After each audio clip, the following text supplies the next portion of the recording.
Hi, welcome to this episode of What's Going On with Shipping. I'm your host, Sal Mercogliano. Today, we're joined by the captain and CEO himself of gCaptain, John Konrad. It's February 24th, 2022. And of course, the big news right now is the Russian invasion of Ukraine. So I thought I'd invite John on and we could talk about the impact this invasion is going to have on global shipping and all across the shipping industry entirely. So, John, welcome back to the show. Love to get your assessment on what you think the situation is and the impact going forward here.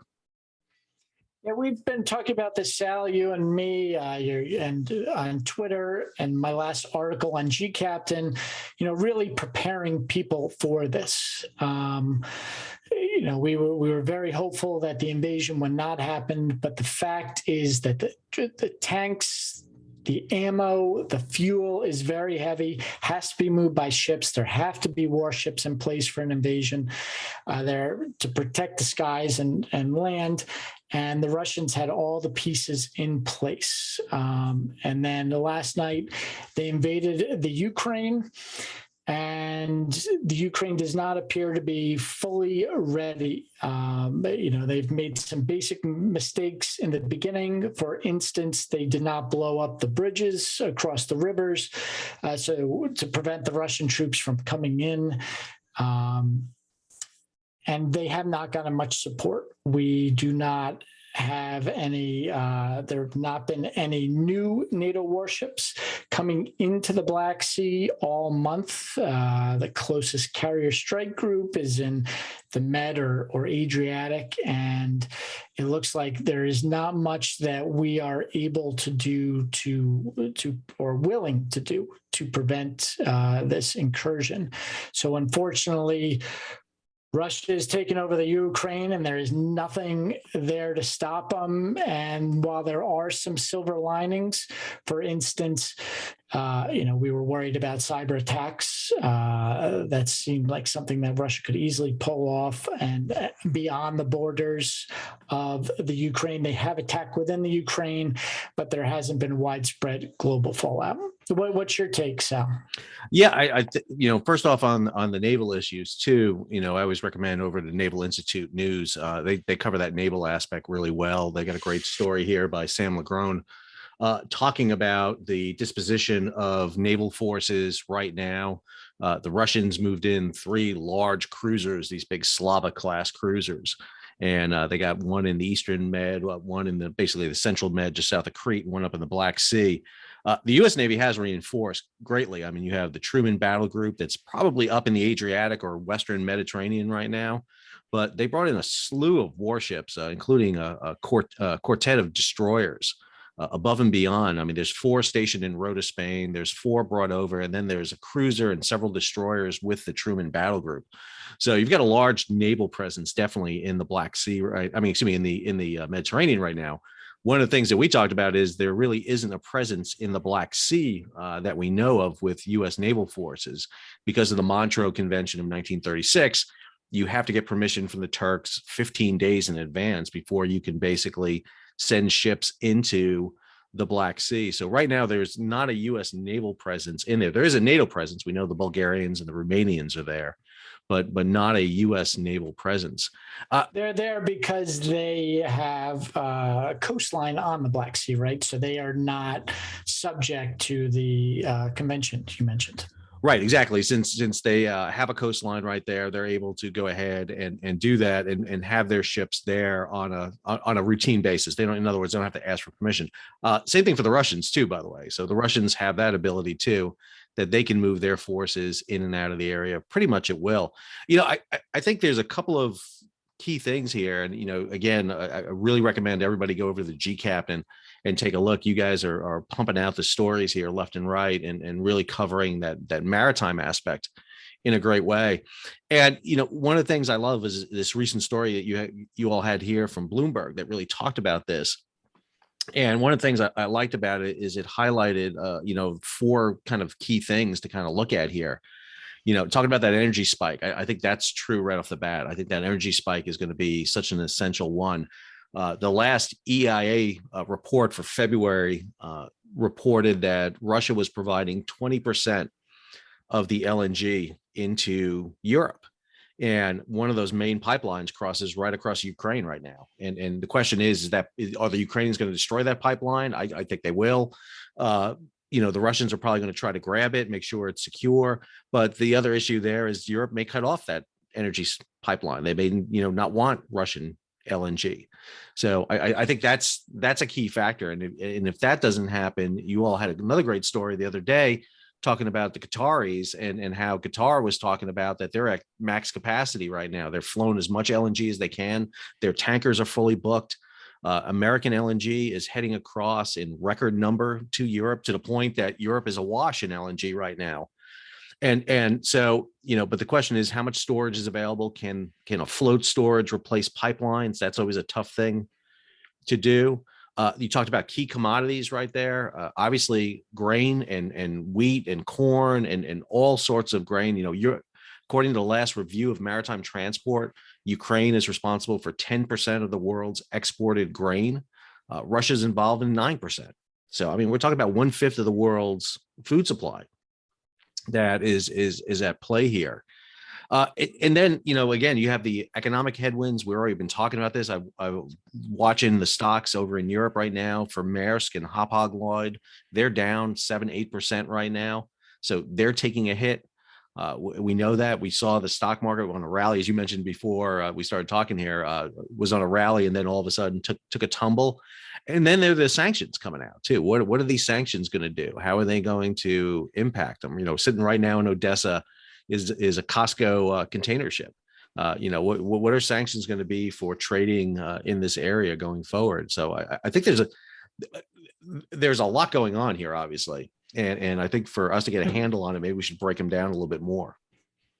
Yeah, and there's a lot of secondary and tertiary effects as well. I was trying to explain this to my brother Tim, who runs Unofficial Networks. His ski site doesn't really do the logistics, but he said, why is this such a big issue for shipping and the congestion? And I said, when an area is shut down, especially a huge producer, Ukraine is number 2 in terms of A quality black soil, right behind the U.S. Midwest. It's an enormous breadbasket. Well, there are other places where they can get food from and substitute other food. But imagine in your town, there's the supermarket. And the supermarket closes, and then trades restrictions. So the town says you can't drive your car anymore. So you have to drive your bike, or you can take an Uber. That's the options your town gives you. But the supermarket's broken, so now everyone's got to get in an Uber and go to neighboring town supermarkets. That is what happens when you shut down a major geographical area like the Black Sea. All the ships have to go from their routine to much longer runs to pick up food from elsewhere, and energy and everything else. And that's what is going to really exacerbate the trade crisis here. And that's just one of the major effects. Right. And I think you do that great job in talking about that in your story. And then the follow-on story here, too, which builds on that Bloomberg story, which talks about the ports and pipelines and how these are key commodity sites. I think you're exactly right. The Black Sea is a big bowl. It's a big bowl, and you have these massive rivers that dump into it. And again, it's, everyone. The description for Ukraine for me has always been Kansas on steroids. It's just, it looks just like Kansas, Nebraska, but it's like 4 times as big. And it's huge flat area. It's grain like crazy, iron ore, raw materials coming out of it. Same thing for Russia. You've got the oil coming out of the Baku fields and the pipelines there. So you've got this oil pipeline, this ever flow of oil coming out of the region. And now you have this story too, where the potential for this to expand even more, because now we're talking about this idea that all of a sudden a Turkish ship got hit by a bomb off the Ukrainian ports. And this is what happens in conflict. They don't ever stay. I didn't work on that story. I think it was Mike, but I believe, it just came up, but I believe it's Cargill, right? Which is a U.S. company, was chartering that ship. I think so. And right out of the port of Odessa right there. And again, Odessa becomes the main port for Ukraine because it loses Sevastopol in the Crimea in 2014 when Russia takes it over. And so this process is moving on. And I think that also goes to the larger issue is, what is Putin's overall objective here? we had discussions about this, and I was pretty sure that Putin was focusing on eastern Ukraine. He's going into Donbass. He kind of flipped the scenario around by announcing that they were independent, and then his troops are going in as kind of liberators and peacekeepers. But now he's launched his three-prong attack and the question is, does he take over the whole Ukraine? Does he annex the eastern part and replace the government in Kiev with a friendlier government because he doesn't like the government that's in Kiev right now? Does he take the entire shoreline from Ukraine and cut it off? I think at the very least he's looking to connect the Crimea to Russia. He wants that land bridge. It's not just the Crimea; it's the Sea of. I'm gonna butcher this. The Sea of Azov. The Caspian Sea connects with canals through the Crimea and the Kerch Strait, and this Danube River is like our Mississippi River. People don't understand. They think all this green stuff gets on trucks, and if you leave this podcast with nothing else, if you just remember one thing, in my opinion, it's the absolute weight of the food which feeds a global population in the billions, food and energy. So everyone in their house, think of lifting a bag of rice that's heavy. Think of lifting a 5-gallon jug of gasoline or coal to hit your house. Now, 5 gallons, that is what movement, and that's why it has to move on these rivers and seas. It can't go in airplanes, and that's why this section is so critical. It's a real choke point, and I don't know what we have protecting it. Right, we gave some ships to the Bulgarians and Romanians. We can't bring in NATO warships from other countries because the Montreux Convention and the Bosphorus Straits. We got Romania and Bulgaria protecting. Marad came out and said that U.S. flag ships should. When are we going to stop getting absolutely ridiculous news from Marad? They went and told U.S. flagships that keep a lookout, and if you're under attack, press the security button. And call, and if you have time, call NATO headquarters in London. What are they going to do to protect the U.S. and NATO ships without warships in there? Are the Bulgarian and Romanian ships that are patrolling the Black Sea enough? I don't know. I'm asking. I don't think they are, and again, that's a big issue. We've seen. I want to make clear right now there are no U.S. flagships. They're avoiding it in the Black Sea. As far as we can tell from AIS. As far as we can tell, there's no U.S. vessels. We know the U.S. Navy isn't there, and understand you can't clandestinely get ships into the Black Sea. They're photographed coming through the Bosphorus and the Dardanelles. There are people who photograph every ship going through there, so everybody knows who's going in and out of there. And again, the issue you have is we had vessels up there, but we removed them, and we can only keep vessels in the Black Sea for 21 days since we're not a nation that borders the Black Sea. Under the Montreux Convention in 1936, we're only allowed a limited time there. We're limited in the we have hundreds of ships in the Navy. I mean, how many destroyers do we own? Oh, well, right now, I mean, there's at least almost a dozen destroyers in the Mediterranean area. As I mentioned to you before, there was 4 that came over with the Truman Battle Group. There are 4 others that were sent over, and there's 4 that are based in Rota, and that's just U.S. We're not talking about other NATO forces. And why there wasn't at least 1 or 2 vessels rotating in and out of the Black Sea, I'm not sure about. Why was there not a constant presence of NATO there? And that goes to an article I wrote for gCaptain where we were talking about if you really wanted to deter Putin, you'd start moving ships in the area. And I'm not just talking about warships. I'm talking about ships loaded with American combat gear. The pre-positioning ships out of Diego Garcia in the Western Pacific. One of those vessels. Where are those ships now? Can you show us where they are right now? Yeah, well, I mean, one of them is up in Norway right now for part of an exercise. And so that's USNS Sizzler, which is up in the very northern reaches of Norway, up in a station area where they have a brigade of marine equipment stored. This is a leftover from the Cold War. And we have gear stored in Europe. I mean, we've got several brigades worth of equipment that are on the ground. All you got to do is fly in Marines and Army troops, and you basically, instant units. However, the larger brigades, and again, this is the part of the strategy the U.S. has, is we have a unit in the central Indian Ocean at an island called Diego Garcia. It's part of the British Indian Ocean territories, just south of Maldives, right here. They sit there and kind of sit and wait. And what they have is an entire brigade worth of Marine equipment for 16,000 Marines, and then half of an Army brigade. And the other half is up in the Western Pacific, along with the third or the second Marine Squadron. There used to be an entire pre-positioning fleet in the Mediterranean, but that was phased out in 2012 because we didn't think it was necessary, and so we phased it out. But what we're finding. Can you go back to the Russian cruiser location just real quick? Sure.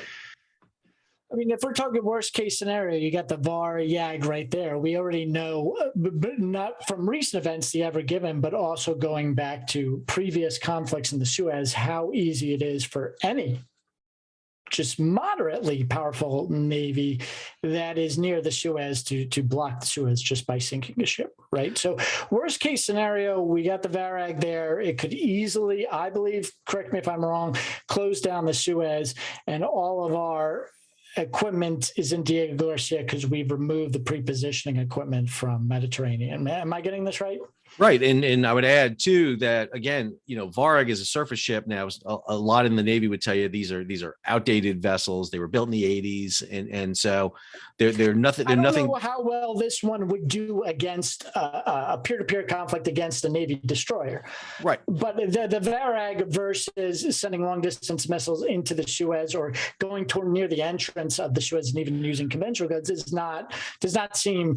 How would those ships protect themselves? Right. Well, I mean, it can shut down the Suez very easily, and more importantly, the Soviets. I keep saying Soviets all the time because I feel like we're in the middle of a Cold War, like a Red Storm Rising Tom Clancy movie here. But the Russians also have Kilo class submarines. They're diesel submarines, which are in the area again. Which the U.S. will probably have submarines in the area. There'll be subs in the Mediterranean. There'll be NATO subs in the Mediterranean. But again, it only takes a threat to shut something down. And more importantly, again, it's global shipping. These are international companies. These are companies that are operating, internationally, and they're not going to take risks because if all of a sudden, we already know the Black Sea has been allocated as a war risk area. So we've seen increased insurance rates in that area. If the Russians announce any vessels trading with, X country can be targeted, well, insurance rates are going to go through the roof. And let's be clear, shipping companies hate paying insurance as much as you hate paying car insurance. And if all of a sudden your shipping insurance goes from, what you pay as a middle-aged, male to all of a sudden you're paying for what an 18-year-old, male is paying, spikes through the roof, you're going to reroute ships. You may not move your vessels. And this is the implication I think that we're seeing. The other one I would argue that really needs to be talked about is I am sure that right now in Russia, Ukraine, the cyber fights are fighting right now. I'm sure that there are attacks on infrastructure. Before we get to there, just really quick with the Suez too, we don't even need a warship because Russia is, I believe, the number 2 or number 3 provider of seafarers in the world. So huge population of Russian seafarers on commercial ships. I guarantee there are Russian captains on the Suez right now who could pull an Ever Given, right, and just sink their own ship in the middle. Yeah. Well, again, you don't even have to sink it. You just got to get it sideways. And then we know it can be done. And again, these are elements that can happen. Now, again, Russia is probably the most interesting scenario for this because China, people who have been talking about the China situation, but China is so dependent on global trade. Russia isn't so much dependent on it, really isn't. It gets a lot of stuff from overseas, but it exports a lot more. It's food, it's oil, it's LNG is really important. And again, we got to come back to the idea that Putin just left the Beijing Olympics. He met with Chairman Xi over in China. So, we don't know what kind of deal's been hatched where he can provide oil and LNG to China. And yesterday was Fatherland Day of Russia. Big national holiday. It's big national holiday. And so one of the things that we keep kind of talking about here is what's the implications here around global trade. And again, I come back to the cyber attack in 2017 when Maersk was hit, when the NotPetya virus hit Maersk. She wasn't targeted. It was an incidental attack between Ukraine and Russia at the time. And that attack destroyed 49,000 computers, half of their 5,000 servers, send them, it put them offline for almost a month. I think it cost them about $300 billion is the estimate in 2017. And that was an incidental attack. They weren't targeted at all. And fortunately, in 2017, trade was down. There was excess container capacity. So if your cargo was on a Maersk ship at the time, you were kind of stuck. But if your cargo had to be loaded on a Maersk ship, well, you can put it on MSC, you can put it on Hauppauge, you can put it on somebody else. That doesn't exist right now. And I, the nightmare scenario here is what happens if these cyber attacks get loose and start shutting down global shipping. There's no excess capacity out there at all. And these things don't. I'm literally teaching a course right now on world civilization, and we're talking about World War I. And so we're talking about how a conflict in Southeast Europe between two countries exploded into a world war. And it's the eerie kind of deja vu going on right now between, okay, is this present day, or are we talking about 100 years ago right now in my class? Well, I just read the book 2034 by Admiral Stavridis. There you go. And he's, they in that book, the Chinese actually take over the navigational computers on our F-35 fighters and our destroyers, and then sink a large portion of our ship. That is fiction, but it's a possibility. But, so what is that worst case scenario to me? And I hate to go out on a limb here, but as you know, I've been saying for a week to all of our friends that this is going to happen. The things are in place. No one believes me. I was telling everyone to wear masks when everyone was saying I was crazy. So I have a fairly good track record in the past. So I'm willing to go out in an end. But we have to weigh this about the other things we don't listen to you on, John. But anyway, go ahead. You're right on this. I've been horrible in predicting the Yankees beating the Red Sox for the last 10 years. But okay, what I see is happening through some of my sources and intel, and I'm pulling a lot together. And then a lot of it comes from Peter Zeehan, the author of Absentee Superpower. But I believe that Putin went into Crimea, took Crimea, came up with war plans for Ukraine and shelved those war plans. And then as President Biden withdrew troops from Afghanistan, Putin was watching carefully. And by the fact that it was such a mess, he said, this is our opportunity. The United States is weak. They can't handle this invasion. And because of everything that's happening in the Federal Reserve and the economy and everything else distracted, this was his opportunity. Moved the troops in there, pulled the classic Hitler. I mean, this was what Hitler doing. When you saw the Hitler giving those animated speeches, you were like, in German, I always thought as a kid, like, what could he possibly saying that gets everyone so excited? And what he was saying in those animated speeches is, I want peace in our day. I want peace for Poland. I want peace for the United Kingdom. Those were not warmongering. Those were peace. And that's what Putin said. We are not going in. This is training. We want peace in the Ukraine. And then, of course, they invade. So I think he got the troops ready. They've been ready for about a month. He had a limited window because you need cold weather to get the tanks in the frozen ground. And he waited to see what a reaction was. And these pre-positioning ships did not leave Diego Garcia. They did not leave the East Coast. There was no carrier got moved into the Black Sea. Turkey did not invite us in. There was no protection of shipping as he started closing the ports. And then he said, wow, this is, so I think it would kind of been on the precipice for a few weeks as he saw what we were doing. And when he realized we weren't doing anything except, I think, 3,000 troops in Poland, which is nothing. But what is the larger implications? The United States is the only country that is all three of these: food dependent, energy dependent, and cyber and financially independent, right? We could shut down the subsea cable, shut down the ships, and we could feed ourselves in energy. Wouldn't be a happy scenario. But on the other end of the scale is China. China needs the food and the energy. Energy comes through Russia. Food comes through the Ukraine.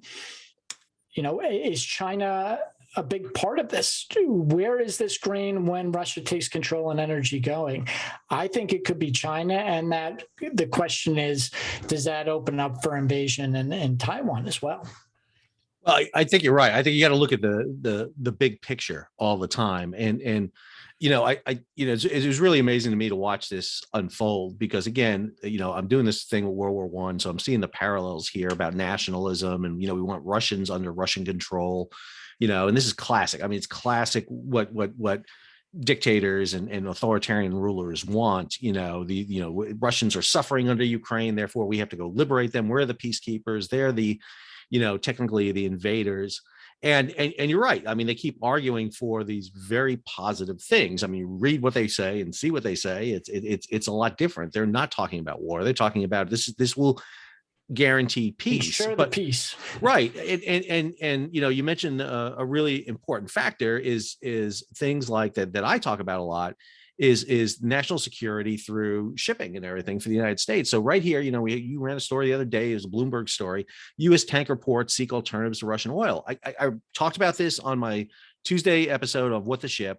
And I talked about the fact that most people don't realize we import Russian oil. And the reason we import Russian oil is because all the fracking oil that we get, we can't refine it because we don't have the refinery capacity to refine lighter oil. Oil is not the same. It's different styles of oil. So we wind up having to buy heavier Russian oil to go into our refineries because we have that capacity, but we're not drilling heavy oil anymore. We're getting lighter oil. And again, and it's impossible to build new infrastructure, so we can't build those new refineries to pivot right to the newer types. The last refinery we built, brand new refinery. We've added on to refineries, but a brand new one was like 1977. And we've added on. And this makes us, even though we're awash in oil, I would argue we produce more oil than we could ever use right now. Because of this, we can't refine it. And so we're literally in a position where we're shipping oil out and bringing gas or even worse, we're bringing in oil in, but it's not our oil, it's somebody else's oil. But we're bringing in not gas, but diesel as well. My heating oil that I just filled up the tank yesterday in Massachusetts, that came from Europe, which is they're desperate for LNG. So we're shipping LNG over and they're sending diesel back, and Russia's sending us crude, but we're having export of crude. It's crazy.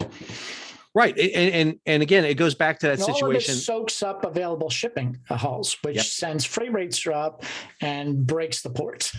And we already have a shortage in vessels right now. And it goes back to this issue, too, that you just mentioned that really kind of irks me more than anything else. Because, one of my first academic things I ever wrote about was the Persian Gulf War of 1990. Thomas Friedman of the New York Times yesterday saying the port crisis is over. That's what irked me the most this week. Yeah, that irked me too. That irked me too, because he's not. I mean, we're not at 100 ships off the port of LA. We're at 70 ships, which is like, okay, we're down 30%. It's like, well, wait a minute, we're up 70% of or 700% of what we used to be all the time, and we keep missing that. But the other thing and of course, Charleston is now backed up and we're seeing this magnify across the board. But the other thing that you mentioned was, we did not use deterrence. We in 1990, when Saddam was threatening to go into Kuwait, we didn't have an alliance with Kuwait. We had no alliance with Kuwait. We had nothing with Kuwait. But what we do is we didn't move vessels beforehand. We didn't indicate to Saddam Hussein that we would react. But, the whole world reacted. It was a massive military buildup. Over 500,000 troops from around the world went and fought and liberated Kuwait, defended Saudi Arabia, but also created a very long presence in the Middle East. But again, we didn't deter Putin here at all. There was no NATO presence that we see, beyond the Bulgarians and Romanians to shield vessels like the Turkish vessel that just got hit. We should have provided an air net. We should have provided security in the Western and Southern Black Sea. Because what we're seeing right now is the Russians have closed the Kerch Strait, this area here between Crimea and Russia. You've got ships piling up south and north of the strait right now. And that's what we do. Freedom of navigation is like the Navy's top budget item, I would believe, right? In terms of what we spend our money on. And they do freedom of navigation around sand islands in the South China Sea. We've done freedom of navigation in the Black Sea. But again, right when the moment was needed, we're not there. And what we see right now is the Sea of Azov is cut off. The Russians are basically either piling the ships north of the strait, or the ships that were south heading northbound are turning around. We see multiple vessels turning around now, heading to the Dardanelles, heading to Istanbul. And then out of Odessa, we're seeing ships leave Odessa right now. Because the Ukrainians, we got this report from Hamburg Port that operates the big terminal there, that the Ukrainians have shut down the terminal. And so the port is shut down at this time. So, I mean, again, the Black Sea is maybe not on everybody's radar, but it really should be, because the other element you have here out of Novorossiysk is the terminus for a large pipeline, a Russian pipeline that goes into the Caspian Sea, into Georgia, Azerbaijani, that whole region right there. And we're seeing tankers flowing out here. And the question becomes now, what is going to be the response of the UN and NATO in terms of sanctions?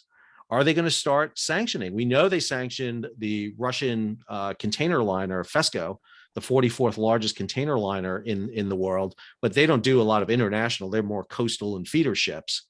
But what's going to happen with ships going into Russian ports? I mean, what's the next step? Because again, what we're going to see is increased fuel costs for vessels. That means increased freight costs right off the way. You're going to create instability in regions. If the potential Eastern Mediterranean becomes a potential war zone, escalating insurance rates just to come through the Suez, do vessels route around Africa to avoid those insurance rates? And they will, if it's less money for them to, if it's sailing more and it's less money, they'll do it. But it's going to cause backlogs in vessel arrivals in Europe and America. So I think we've got so many issues at play here, John. And I know everybody's focused on the humanitarian issue. What can we do if the Turks don't invite us through the Bosphorus and really limit down, whether it's legal or illegal? We know some of the bloodiest wars in human history, Gallipoli. Everyone thinks Churchill was the hero of World War II. He was, but he was the villain of World War I with Gallipoli. I mean, that is a very difficult military. Literally reading this book right now. This is a book from Nick Lambert, The Warlords and the Gallipoli Disaster. And the subtitle of this book is How Globalized Trade Led Britain to Its Worst Defeat in the First World War.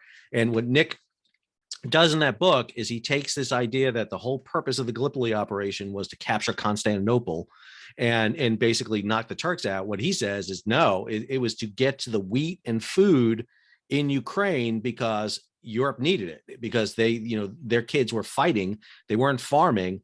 And this was going to have and because of a bad winter in America and in Canada, there was going to be shortages, and we had to get to that food. And literally we're facing the same exact thing right now. That's why I keep getting this deja vu about what's going on right now. Sorry, I didn't mean to cut you off. Oh, no. That's great stuff. I would like to read that book. But the other side of the equation is, the Russian troops are here. If you're going to fight a battle, unfortunately, the U.S. kind of does this asymmetrical warfare, the old style, where more tanks down the middle. But the smart move here would be maneuver warfare. They're exposed in their northern front. If a war did break out, I think a lot of the smart move would be from the north. But we don't have any icebreakers to get to Murmansk, do we? Well, it's interesting to note that Russia has over 50 heavy icebreakers. We have one heavy that keeps catching fire. How do we fight a battle up there? How do we fight Russia? I don't see how we can. That's the Navy recently conducted an exercise up in the Arctic, up in the white, that region, because trying to fly from the Black Sea or the Mediterranean to Moscow is way too long, but from the north it's a lot quicker. It's a lot closer. And I don't see us getting into, unfortunately, fortunately I should say, not unfortunately, but fortunately, I don't see us getting into the major NATO-Russia war here, unfortunately. But this is what stops Putin is the warships in the Black Sea, the icebreakers and warships that can, whether we do or not, can invade Moscow. I think that's what de-escalates tension, that strength. They speak softly but carry a big stick. Right now, we are yelling and screaming, national policy-wise, and we're carrying pea shooters in these areas. Oh, I think, I think we missed the moment of deterrence. We blew that. I mean, just obviously blew that. We didn't have it. And again, the argument here wasn't, I would argue again, it's not so much to defend Ukraine, but it's also to defend global trade, which again, the U.S. Navy argues is its primary mission in many ways, is to protect trade. I had this huge Twitter discussion with Walker Mills from SimSec I won't about get you this. Started. I won't get you. But you were on vacation, right? But literally, I was ready to leave on vacation. I had to answer. I think I posted like 18 tweets. He got me going on that one. But okay, don't defend Ukraine, but this is going to impact global trade. And if you're sitting there saying, okay, we're the protector of global trade, and even if it's not the U.S. Navy, even if it's NATO and the British Navy and the French and whoever else, there should have been a presence in the Black Sea. I think the Turks now, their vessel got bombed, should sit there and say, you know what?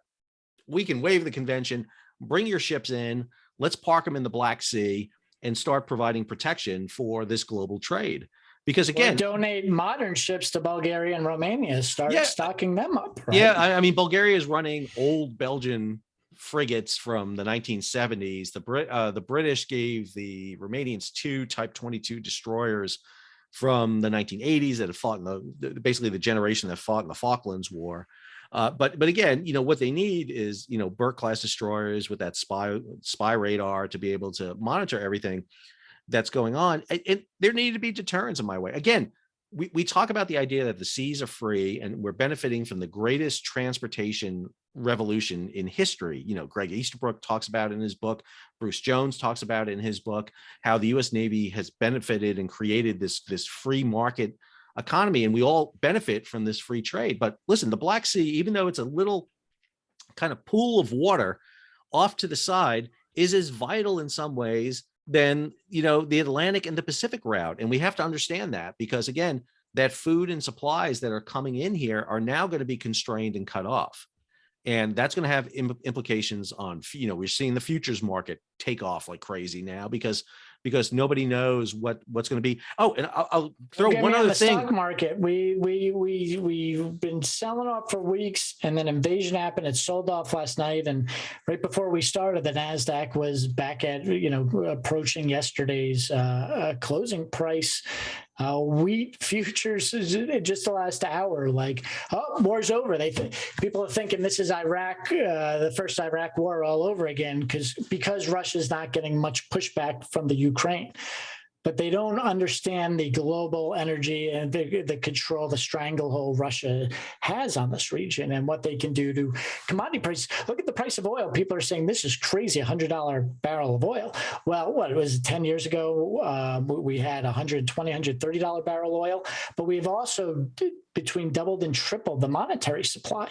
So that barrel of oil, that's $100 in 2012, 13 at the height, dollars, it is really a 40, 50 barrel an oil. So, and Gunvor, which is the trading arm that was started, energy trading arm of the Russian oligarchs, and there's considerable thought that Putin was a secret member, but I don't know if that's true. There's a book, The World is for Sale. You can read about it there. Don't take my word.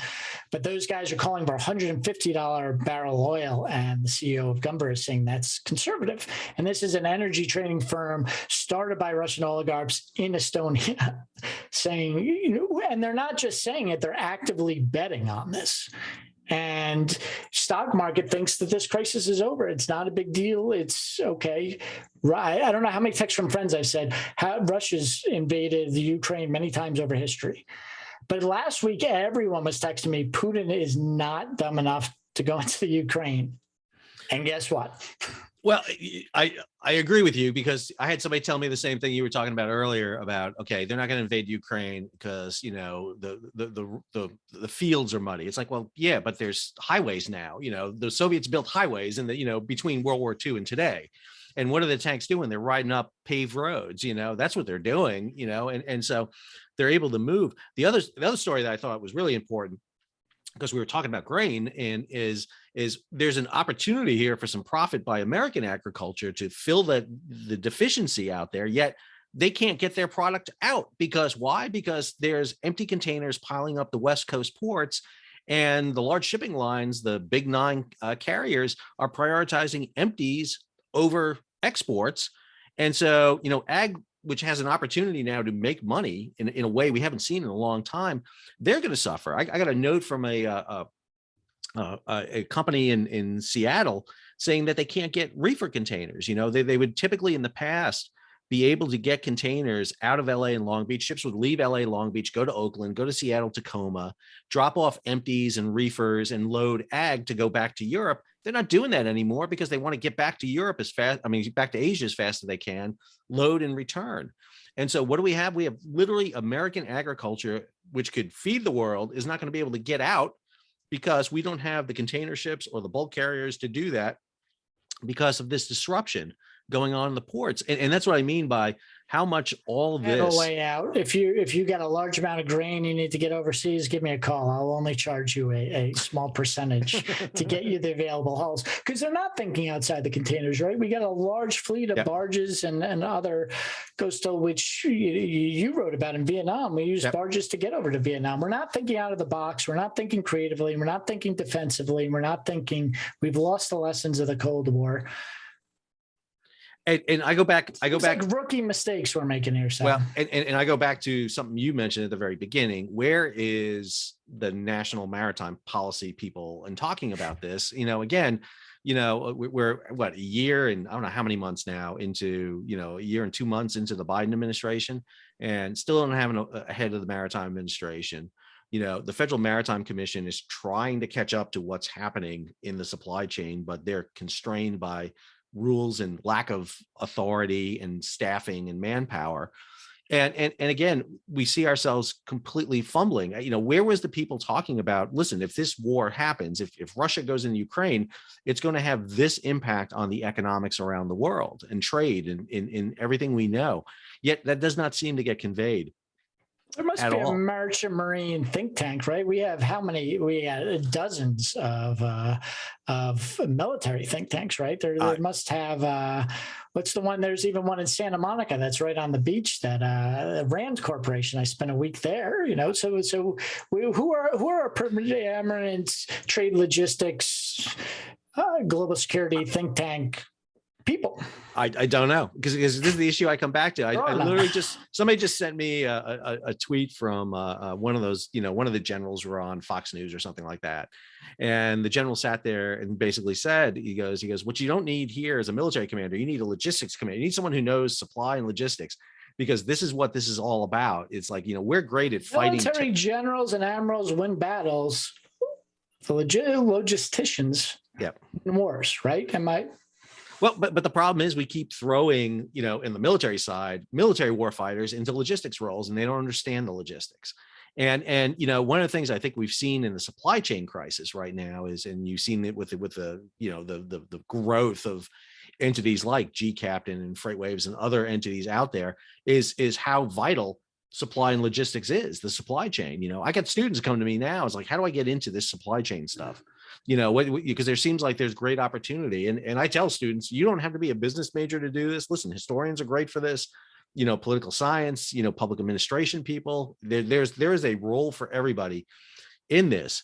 And it's so vital for everybody to get in. John, we're pushing up on time because I don't want to get too long, because we can go on forever on this. Any last little bit here? And I'm sure we'll come back in here and talk about this in another day or so and see what's going on. I've said it before. The CEO of Maersk, the CEO of MSC, they have to go to the White House. They got to go to MARAD. We got to get on one page. I mean, the biggest problem that we have with all of this is manpower, right? They talk about the Maritime Administration, the lack of manpower, yet the IMO just killed the sexual harassment. The only bill to come through the IMO, the U.S. delegate killed it. Well, we just alienated half the workforce in America, the whole female. And we got environmental concerns, we got all of this, and it's only going to solve if we all come together. And unfortunately, the U.S. is going to have to take a lead, because we have the Navy and we have the economic trade sanctions and stuff to do that. What are your thoughts? Well, I agree. I think one of the things that we need to be focusing on right now is I just can't help but think that if we had American ships on a routine basis in the Black Sea trading, not just warships, but if we had ships going into Odessa, we had ships coming in and out, that, there may have been some more hesitation by Russia to go in there. Right now, again, you get a Chinese, the biggest ship right now in Odessa right now is a COSCO vessel. It's one of the Chinese vessels. We just saw the Turkish vessel get hit. And, if there's Americans out there, you may be more hesitant to do it. If it's a Panamanian, Liberian flag vessel, who cares? They don't care. They're not worried about, endangering that trade. They're not worried about the crews, I would argue, in doing that. But the problem is we've kind of abrogated this out, and we allow trade to be handled by kind of the least common denominators out there. Crews that have been at sea way too long, over the time allotted, they're not doing their 4 to 6 months. They're doing 10 to 12 months out there.